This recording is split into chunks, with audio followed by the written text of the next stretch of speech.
2024 లేదా 25లో డిగ్రీ లేదా బీటెక్ చదివారా? సాఫ్ట్‌వేర్ జాబ్ కోసం ఎదురు చూస్తున్నారా? అయితే కోడ్ జ్ఞాన్ 100 డేస్ కోర్సులో చేరండి, జాబ్ సాధించండి.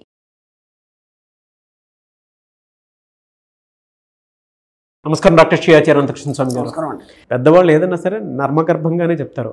అది అర్థం చేసుకోవాలంటే వయసు కావాలి, అనుభవం కావాలి. అప్పుడు మాత్రమే వాళ్ళు మాట్లాడినటువంటి ప్రతి మాటకి లోతైన విశ్లేషణని అర్థం చేసుకోగలుగుతాం. నాకు చాలా బాగా నచ్చింది. ఎందుకంటే మన యూనివర్స్ని అర్థం చేసుకోవాలి అనుకున్నప్పుడు స్వతహాగా ఎవరైనా ఏదైనా ఎక్స్పీరియన్స్ చేసి లోపలికి వెళ్ళినప్పుడు తెలుస్తుంది ఆ ఎక్స్పీరియన్స్ ఏంటి అనేది. జ్ఞానం అంటే అదే అంటారేమో. అది అనుభవించేటువంటి వాళ్ళకి మాత్రమే తెలుస్తుంది. అది మన మనీ మంత్ర సబ్జెక్ట్లో చాలా మంది ఎక్స్పీరియన్స్ చేసినటువంటి వాళ్ళే ఉన్నారు. సో మనీ మంత్ర ఫ్యామిలీ మెంబర్స్కి ఒక్కసారి స్పెషల్ థ్యాంక్స్. అది మీరు గుర్తు చేసినందుకు కూడా చాలా హ్యాపీ. డబ్బును మనం ఎప్పుడైతే ప్రేమిస్తామో రహస్యాన్ని వెపుతూ ఉంటుంది. Really great. ఈ వీడియోలో అని చెప్తున్నారు. ఇక్కడ బైబిల్ ఏం చెప్పాడంటే జీసస్ ఎడారిలో వెళ్ళి 40 రోజులు ధ్యానం చేసి సాతాను జయించాడు. ఓకేనా? ఇది కూడా వినడానికి ఎలా ఉంది? జీసస్ ఎక్కడికి వెళ్ళి ఎడారిలోకి వెళ్ళాడు. ఓకే, 40 రోజులు ధ్యానం చేశాడు. ఓకే, ధ్యానం చేసిన తర్వాత సైతాను జయించాడు. సైతాన్ అంటే దయ్యాన్ని జయించాడు. దయ్యాన్ని జయించడానికి ఎడారిలోకి ఎందుకు వెళ్ళాలి? దయ్యంతో నాకేం పని? ఒకసారి ఆలోచించాడు. దయ్యాన్ని జయించడానికి ఎడారిలోకి ఎందుకు వెళ్ళాలి? వెళ్ళిన తర్వాత దయ్యంతో ఈయనకేం పని? దాన్ని జయించేది ఈయనకేం వచ్చింది? ఓకేనా? ఇక్కడ ఏం చెప్తున్నాడంటే మనం ఏం చేస్తామంటే మన హిందూ సంప్రదాయంలో ఏదైనా ఒక సాధన చేయడానికి 40 రోజులు అని చెప్తాం మనం. అర్థమైందా? జీసస్ ఎక్కడికి వెళ్ళాడు? ఎడారిలోకి వెళ్ళాడు. ఓకేనా? ఎడారి అంటే ఏంది? నిర్మానుష్యమైన ప్రదేశం. అవునా కదా? నువ్వు కూడా ఏదైనా సాధన చేయడానికి ఎక్కడికి వెళ్ళాలి? ఒక సైలెంట్ రూమ్లోకి వెళ్ళాలి. అది ఎడారే కదా, అక్కడ ఎవరిని డిస్టర్బ్ చేయద్దు కదా. అవునా కదా? అక్కడ జీసస్ ఏం చేశాడు? ధ్యానం చేశాడు. ఇక్కడ నువ్వు ఏం చేస్తావు? ఆ సాధన చేయడానికి పూజాధికారులు నిర్వహిస్తావు. అక్కడ 40 రోజులు చెప్పబడింది, ఇక్కడ 40 రోజులు చెప్పబడింది. అర్థమైందా? ఎందుకు 40 రోజులు చెప్పబడింది? మండలం అనేది ఎందుకు పడింది? నేను ఇంతకుముందు దాని మీద ఎక్సలెంట్ ఎక్స్ప్లెనేషన్ ఇచ్చాను. ఇక్కడ ఏం జరుగుతుందంటే నువ్వు ఒక సాధన కావచ్చు, లేదంటే ఒక దీక్ష నియమం కావచ్చు, ఏదైనా కావచ్చు, ఏదైనా తీసుకున్నప్పుడు 40 రోజులు మండల రోజు ఎందుకు పెట్టారు అంటే 10 రోజులు నువ్వు స్థిరత్వాన్ని పొందడానికి సరిపోతుంది. 10 రోజులు నువ్వు స్థిరత్వాన్ని పొందడానికి సరిపోతుంది. మన మనీ మెడిటేషన్ కూడా మనం 40 రోజులు చేయమంటాం మనం. అర్థమైందా? ఈ 10 రోజులు నువ్వు దాన్ని సరి చేసుకోవడానికి, నువ్వు యొక్క స్థిరత్వం పొందడానికి ఈ టైం పడుతుంది మనకి. ఓకేనా? ఇంకో 10 రోజులు ఆ ఆలోచన విధానాన్ని నువ్వు ఆకలింపు చేసుకోవడానికి టైం పడుతుంది. అర్థమైందా? ఇంకొక 10 రోజులు ఆకలింపు చేసుకున్న దాన్ని నువ్వు జీర్ణించుకోవడానికి టైం పడుతుంది. లాస్ట్ 10 రోజులు ఏవైతుందో ఆ 40 రోజుల్లో ఇంకా లాస్ట్ 10 రోజులు దాన్ని స్వీకరించడానికి నీకు టైం పడుతుంది. అర్థమైంది? అందుకని 40 రోజులు చెప్పారు మనకి. ఊరికే చెప్పలేదు 40 రోజులు. అర్థమైందా? ఇప్పుడు ఒక విషయాన్ని నువ్వు చర్చించినప్పుడు, ఇప్పుడు మనం ఏంటావు మనీ మెడిటేషన్ చేయండి అండి 40 రోజులు అని. ఇప్పుడు ఫస్ట్ టైం క్లాస్కి వచ్చాడు ఒక వ్యక్తి. ఆ వచ్చినప్పుడు సబ్జెక్ట్ అంతా కన్ఫ్యూజ్గా ఉంటుంది. ఎందుకు? ఇప్పటిదాకా వినలేదు కాబట్టి. అవును, ఇప్పటిదాకా వేరే విషయాలు బోలెడిని ఉన్నాడు. ఈ సబ్జెక్ట్ వినలేదు కాబట్టి ఇప్పుడు దాన్ని తేల్చుకోలేకపోతాడు దాన్ని. ఎందుకంటే ఇప్పటిదాకా అందరితో కలిసి జీవిస్తున్న జీవన విధానం వేరు, మన సబ్జెక్ట్లోకి వచ్చిన తర్వాత నీ ఆలోచన విధానం వేరు. జీవన విధానానికి ఆలోచన విధానానికి చాలా తేడా ఉంటుంది. అర్థమైందా? ఎందుకంటే ఒక పని చేయాలన్నా లేదా అనేది అందరితో పాటు నీకు చేయాలని ఉన్నా నీ మనసు వద్దని అనిపించింది అనుకో, ఇక్కడ జీవన విధానంలో అందరితో పాటు నువ్వు చేయాలి, చేయకపోతే నీ పిచ్చోళ్ళ చూస్తాడు. కానీ నీ మైండ్ మాది వద్దని చెప్తుంది. ఇప్పుడు అక్కడ నుంచి నువ్వు తప్పించుకోవాలంటే నువ్వు ఎంత భర్జన పడాలి. ఇది బాగా గుర్తుంచుకో. ఇప్పుడు ఆ తర్జన భర్జనలో ఏమవుతుందంటే నీ conscious mind, sub conscious mind రెండు ఘర్షణ చెందుతాయి.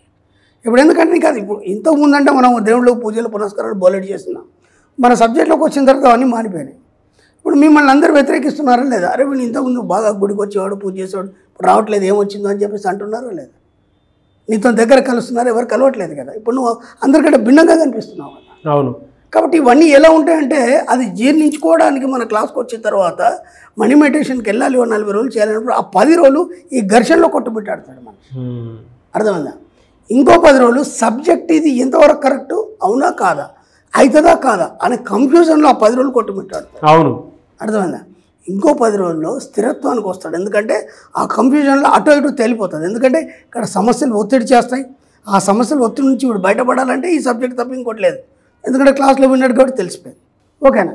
ఆ తర్వాత అప్పుడు స్థిరత్వానికి వచ్చిన తర్వాత దాన్ని సాధించే ప్రయత్నంలో ఇంకో 10 రోజులు పడుతుంది. అప్పటికి కదా వాడు విశ్వంతో కనెక్ట్ కాడు. కాబట్టి ఎడారి అంటే ఏంటి? ప్రశాంతమైన ప్రదేశం. అక్కడ ఏం లేదు, నిర్మానుష్యమైన ప్రదేశం. నువ్వు ఏదైనా సాధించాలంటే నువ్వు ఎక్కడికి వెళ్ళాలి? నిర్మానుష్యమైన ప్రదేశానికి వెళ్ళాలని చెప్తున్నాడు అక్కడ జీసస్. అంతకంటే ఏం లేదు. 40 రోజులు సాధన ఎందుకు చేశాడు ఆయన? అప్పుడు ఏం చేశాను? 40 రోజుల తర్వాత సాతాను జయించాను. సాతాను అంటే ఏంటి? నెగిటివ్. నెగిటివ్ ఆలోచనలు ఏవైతున్నాయో దాన్ని మనం దయ్యం అనొచ్చు, భూతం అనొచ్చు, ఇంకెవరో మనం పేర్లు పెట్టుకోవచ్చు. అక్కడ సాతాను అని చెప్పబడింది. కాబట్టి ఇప్పటిదాకున్న నీ నెగిటివ్స్ అన్నీ వెళ్ళిపోయి ఆ 40 రోజుల తర్వాత నువ్వు ఒక ప్యూరిటీని సంతరించుకుంటావు. అంటే నీలో ఉన్న నెగిటివ్స్ ఏవైతున్నాయో దాన్ని మనం సాతాను అంటాం. ఇప్పుడు చెప్పండి, అక్కడ మనం బైబిల్లో విన్నది ఏంది, ఇక్కడ జరుగుతుంది ఏంది? అర్థమవుతుందా లేదా? అక్కడ చెప్పింది వాళ్ళు కరెక్ట్గానే చెప్పారు.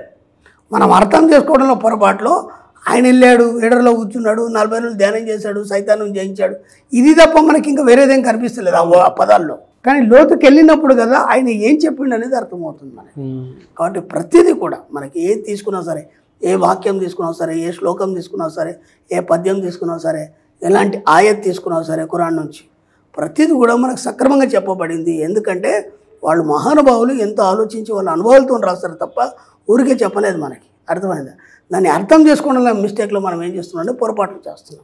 కాబట్టి దాన్ని ఎప్పుడైతే లోతుకెళ్ళి నువ్వు పరిశీలించి దాన్ని సరిగ్గా అర్థం చేసుకుంటే నీ జీవితానికి అది చాలా ముఖ్యమైనది. ఇప్పుడైనా గుర్తుంచుకోండి, ఎడారిలోకి జీసస్ వెళ్ళి 40 రోజులు ధ్యానం చేసి సాతాను జయించెను. కాబట్టి మీరేదైనా జయించాలన్నప్పుడు ఒంటరి ప్రదేశానికి వెళ్ళి లేదా ఒక రూమ్లో బందీ అయిపోయి ప్రశాంతంగా మీకు మీరే ఆలోచిస్తూ మీకు మీరే మాట్లాడుతూ మీకు కావాల్సిన దాని మీద దృష్టి పెట్టేసి ఆ సాతాను జయించండి. మీలో ఉన్న నెగటివ్ తీసేసి పాజిటివ్ వైపు మారిపోండి. అది చెప్పింది.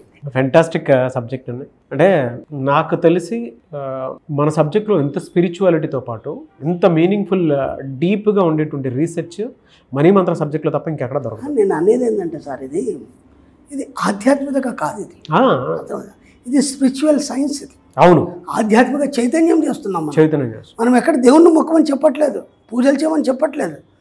నువ్వు ఎలా ఉండాలని నేర్పేదే నిజమైనటువంటి ఆధ్యాత్మిక చైతన్యం. అది స్పిరిచువల్ సైన్స్. అది చెప్తున్నాం. నీకు తెలియదు నువ్వు ఎలా ఉండాలనేది. ఇక్కడ జీసస్ ఏం చెప్పాడు, ఇక్కడ భగవద్గీతలో ఏం చెప్పాడు, ఇక్కడ బైబుల్లో ఏం చెప్పాడు, ఇక్కడ ఖురాన్లో ఏం చెప్పాడు. అద్భుతమైన వాక్యాలు ఉన్నాయి మనకి. ఆ వాక్యాల్లో చెప్పింది ఏంది, మనం చేస్తున్నది ఏంటి.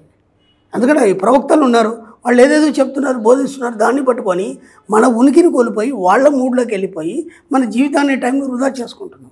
అది కాదు అసలైన మీనింగ్ ఇది అని చెప్తున్నాం మనం. అంతే. అంటే స్పిరిచువల్ సైన్స్ ఆధ్యాత్మిక చైతన్యాన్ని కలిగిస్తున్నాం అంతే తప్ప అది నీకు అవసరం కదా. ఆధ్యాత్మిక చైతన్యం నీలో బలములు జరిగినప్పుడే నీ జీవితంలో మార్పు అనేది తెచ్చుకుంటావు నువ్వు. అప్పుడు నువ్వు డబ్బు సంపాదైశ్వర్యం వైపు వెళ్తావు. ఆ ఆధ్యాత్మిక చైతన్యంలో మార్పు లేనప్పుడు నువ్వు డబ్బు సంపాదైశ్వర్యం ఎలా వస్తుందండి? వచ్చిన ఎలా నిల్చుంటుంది? ముందు నువ్వు శుద్ధి కావాలి కదా. పాత్ర శుద్ధి అయితే కదా నీళ్ళు పోస్తే శుభ్రంగా ఉంటాయి. పాత్రని శుద్ధి దిక్కు లేకపోతే నీళ్ళు ఎక్కడ శుభ్రంగా ఉంటాయి? కాబట్టి మనం ఈ స్పిరిచువల్ సైన్స్ ద్వారా నువ్వు శుద్ధి చేసుకోమని చెప్తున్నాం. Great sir. Anyway sir, thank you so much doctor Shri Acharya Anantakrishna Swami గారు.